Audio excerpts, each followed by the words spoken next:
Mga ahensya naman ng gobyerno mahigpit na nakatutok sa pag-alboroto ng Bulkang Kanlaon.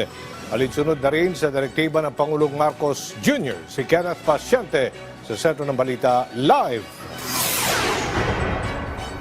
Yes, Aljo, tiniyak ng pamahalaan ang whole-of-government approach na pagtugon kasunod ng pagsabog ng Bulkang Kanlaon.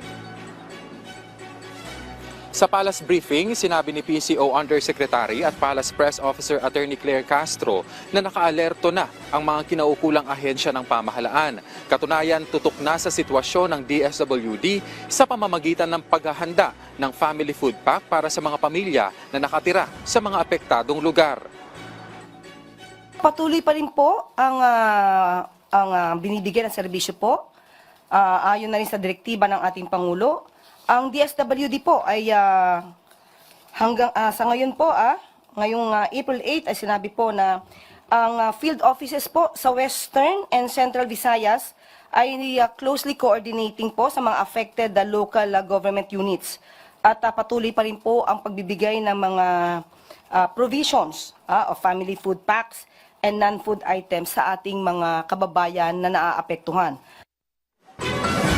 Nagpaalala naman ng Health Department sa mga residente na malapit sa bulkan na magsuot ng masks at mga damit na mapoprotektahan ng balat mula sa abo ng bulkan na ayon sa ahensya ay mapanganib. Hinihikayat din ang mga residente na makipag-ugnayan sa kanila para matugunan ang anumang emergency situations. Habang ang Canlaon City Government naman, Aljo, naglabas na rin ng abiso na nagbabawal ng pagpasok sa loob ng 6-kilometer danger zone ng bulkan para sa kanilang kaligtasan lalo't nananatili sa Alert Level 3 ang bulkan.